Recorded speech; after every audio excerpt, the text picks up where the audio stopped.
نحمده ونصلي على رسوله الكريم اما بعد فاعوذ بالله من الشيطان الرجيم بسم الله الرحمن الرحيم عن سلمان الفارسي رضي الله تعالى عنه قال خطبنا رسول الله صلى الله عليه وسلم في آخر يوم من شعبان فقال يا أيها الناس قد أظلكم شهر عظيم مبارك شهر فيه ليلة خير من 1000 شهر شهر جعل الله صيامه فريضة وقيام ليله تطوعا من تقرب فيه بخصلة كان كمن أدى فريضة فيما سواه ومن أدى فريضة فيه كان كمن أدى 70 فريضة فيما سواه فهو شهر الصبر والصبر ثوابه الجنة أو كما قال عليه الصلاة والسلام۔ میرے معزز سامعین، اللہ کے پیارے حبیب صلی اللہ علیہ وآلہ وسلم نے جیسے آج شعبان کا آخری دن ہے، ایسے اللہ کے پیارے نبی صلی اللہ علیہ وآلہ وسلم نے شعبان کے آخری دن میں خطبہ دیا تھا۔ گویا ہم اللہ کے محبوب صلی اللہ علیہ وسلم کی سنت پہ عمل کر رہے ہیں۔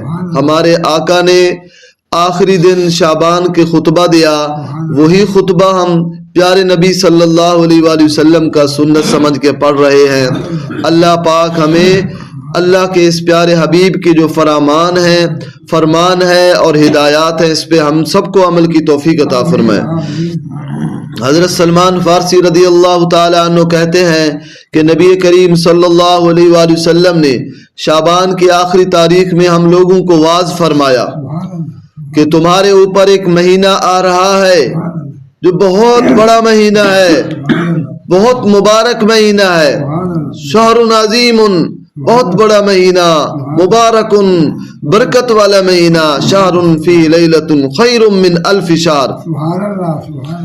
اس میں ایک رات ہے شب قدر، لیلۃ القدر کی رات، جو 1000 مہینوں سے بڑھ کر ہے۔ اللہ نے ایسی رات عطا فرمائی، 1000 مہینے سے بڑھ کر ہے۔ اللہ تعالیٰ نے اس کے روزے کو فرض فرمایا، جعل اللہ صیامہ فریضۃ وقیام لیلہ تطوعا، اور فرمایا اس کے رات کے قیام یعنی تراویح کو ثواب کی چیز بنایا ہے۔ اللہ کے محبوب صلی اللہ علیہ وسلم نے فرمایا من تقرب فی بخصلۃ کان کمن ادى فریضۃ فیما سواہ، فرمایا جو شخص اس مہینے میں کسی نیکی کے ساتھ اللہ جل جلالہ کا قرب حاصل کرے، ایسا ہے جیسا غیر رمضان میں فرض کو ادا کیا، یعنی اس میں نفل پڑھیں گے فرض کا ثواب ملے گا۔ اور فرمایا اور جو شخص اس مہینے میں کسی فرض کو ادا کرے وہ ایسا ہے جیسا غیر رمضان میں 70 فرض ادا کرے۔ اللہ کے نبی نے فرمایا کہ یہ مہینہ کیسا مہینہ ہے، وہ شہر الصبر والصبر ثوابہ الجنہ۔